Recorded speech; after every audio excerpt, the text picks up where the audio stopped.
بسم اللہ الرحمن الرحیم۔ شروع اللہ کے بابرکت نام سے جو دلوں کے بید خوب جانتا ہے۔ حضرت امام زین العابدین رضی اللہ تعالیٰ عنہ نے ارشاد فرمایا، شہادت ہمارے لیے باعث اعزاز و صد افتخار اور ہماری میراث ہے۔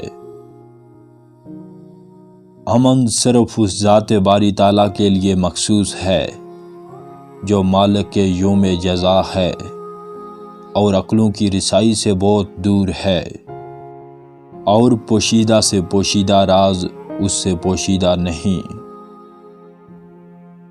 مظلوموں کا انتقام لینے والا اور صابروں کو اجر عظیم دینے والی ذات اللہ ہی کی ہے۔ روز قیامت کسی کا حسب و نسب کام نہیں آئے گا، عمل کام آئیں گے۔ اللہ کے حکم کے مطابق کسی سائل کو کبھی محروم نہ کرو، مفلسوں اور حاجت مندوں کی مدد کرو، اس طرح کہ کسی کو پتہ بھی نہ چلے۔ اللہ چونکہ نیکی اور احسان کرنے والوں کو پسند کرتے ہیں، اس لیے اللہ کی خوشنودی کی خاطر لوگوں کا خیال رکھو۔ علم عقل کا رہنما ہے اور عقل علم کی ترجمان ہے، اور یہ جان لو کہ علم ایک بہترین محافظ ہے۔ زندگی گزارنے والے لمحات تمہاری زندگی کو کم کر رہے ہیں، یہ جان لو۔ کوئی نعمت اس وقت تک نہیں ملتی جب تک دوسری چلی نہ جائے، لہٰذا بڑی بڑی امیدوں، آرزوں اور تمناؤں سے بچتے رہو۔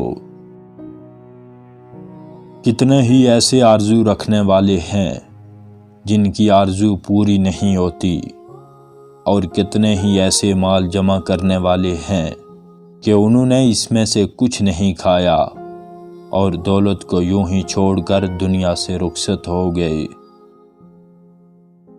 اللہ کی بارگاہ میں شفاعت صرف انہی لوگوں کی قبول ہوگی کہ جن کے لیے اس نے شفاعت کی اجازت دی ہو۔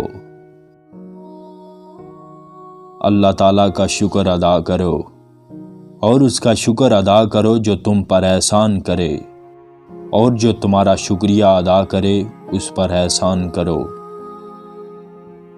جب تک رب کریم کا شکر ادا کرتے رہو گے، نعمت ضائع نہیں ہوگی، اور جب ناشکری اور کفران نعمت کرنے لگو گے تو نعمت جاتی رہے گی۔